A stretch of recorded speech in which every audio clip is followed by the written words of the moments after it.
My name is Joshua Walters. I'm a performer. But as far as being a performer, I'm also diagnosed bipolar. I reframe that as a positive because the crazier I get on stage, the more entertaining I become. When I was 16 in San Francisco, I had my breakthrough manic episode in which I thought I was Jesus Christ. Maybe you thought that was, scary, but actually, there's no amount of drugs you can take that can get you as high as if you think you're Jesus Christ.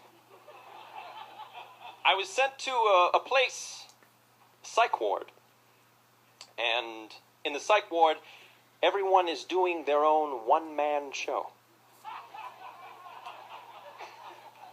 There's no audience like this to justify their rehearsal time. They're just practicing. One day they'll get here. Now, when I got out, I was diagnosed and I was given medications by a psychiatrist.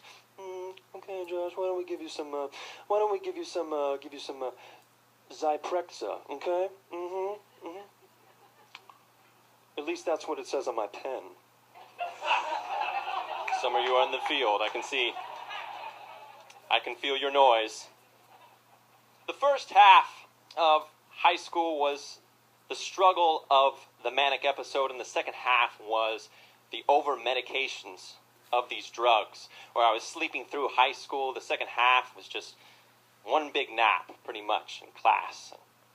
When I got out, I had a choice.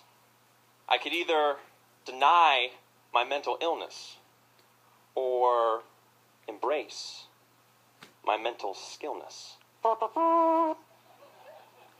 There's a movement going on right now to reframe mental illness as a positive, at least the hypomanic edge part of it. Now, if you don't know what hypomania is, it's like an engine that's out of control, maybe a Ferrari engine with no brakes.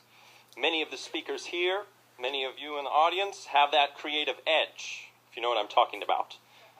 You're driven to do something that everyone has told you is impossible. And there's a book, John Gardner wrote this book called The Hypomanic Edge, in which Christopher Columbus and Ted Turner and Steve Jobs and all these business minds have this edge to compete. A different book was written not too long ago in the mid-90s called Touch with Fire by K. Redfield Jamison, in which it was looked at in a creative sense, in which Mozart and Beethoven and Van Gogh all had this manic depression that they were suffering with. Some of them committed suicide. So it wasn't all the good side of the illness. Now, recently, there's been development in this field, and there was an article written in the New York Times, September 2010, in which investors were looking for entrepreneurs that had this kind of spectrum, if you know what I'm talking about. Not maybe full bipolar, but they were in the bipolar spectrum. Where on one side, maybe you think you're Jesus.